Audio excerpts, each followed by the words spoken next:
Fresh off of their league record 20th straight appearance in the NEC tournament, I'm now joined by the head coach of the women's basketball team at Sacred Heart, Jessica Mannetti. Jessica, thanks so much for sitting down with me. Dan, thanks for having me here.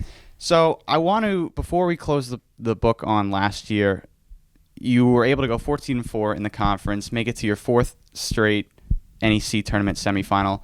What do you attribute that success to last year? And kind of to build on that question, how do you take what you did last year into this year?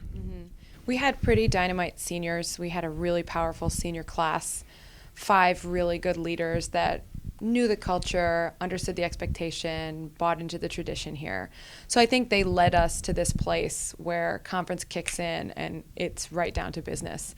And I know they were really disappointed that they fell short, unfortunately, but this class that just graduated hung 3 banners in 4 years in terms of WNIT and the things that they achieved. So it's been a pretty incredible run with them, and I attribute a lot of that success to their leadership. You talked about the culture, kind of the buy-in. How do you feel that the upperclassmen who have bought into the culture and have been in it for a couple of years will help the newcomers really kind of get adjusted to the lifestyle here, playing for you and playing for Sacred Heart? So we pair underclassmen with upperclassmen, and it's called the Shoe Sister program here.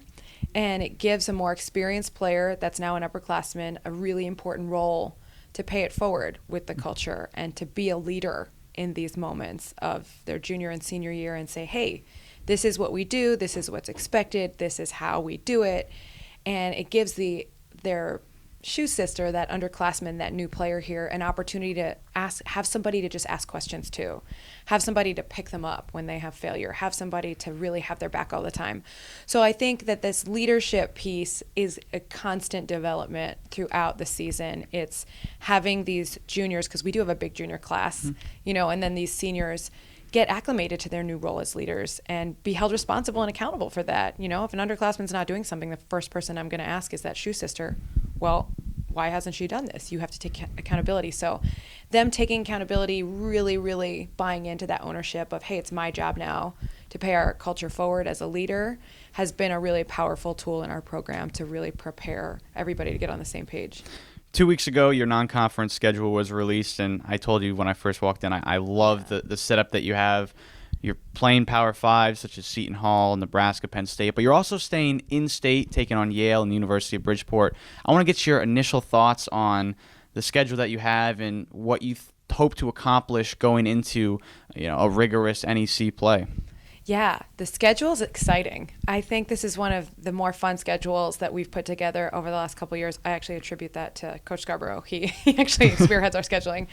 But it's challenging. It's a really challenging schedule. We play a lot of really tough teams, and that's what we want to do. We want to compete in the non-conference. We want to compete against the Stony Brooks and the Yales and these teams that will really continue to challenge us to bring our best game, especially early, and then we can work out the kinks in preparation for conference. I think our non-conference schedule, even last year, did a great job preparing us. We only won 4 games in non-conference, but we started conference 6-0. I attribute that to a really, really powerful non-conference experience. The game against Nebraska, one of 2 games in a preseason tournament, the South Point shootout out in Las Vegas.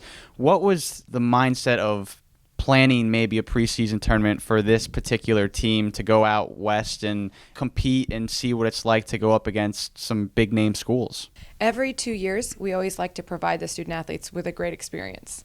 So I think at Sacred Heart for us, it's about more than just basketball most of the time. And every 2 years, that experience going somewhere and playing on a national level against some top teams on a big trip somewhere is always really exciting. You have been very successful in NEC play over the past couple of seasons. How do you keep that tradition of winning within conference play alive? I love the approach that regardless of who our opponent is, we worry about us. So we always put us first. Hey, what's Sacred Heart doing? What are the intangibles we're going to focus on every single game to be successful? And I think that's how we've been able to separate a little bit. It's not about our opponent. We're always going to be prepared. But at the end of the day, it's 40 minutes of playing Sacred Heart basketball that I think the buy-in has really, really been able to prove. Lots of high expectations for the Pioneers this upcoming season. It starts off in New Jersey when they take on the Seton Hall Pirates to open up the 2019-2020 campaign. Coach Mannetti, thanks so much for sitting down with me. Thanks so much, Dan. It's been fun.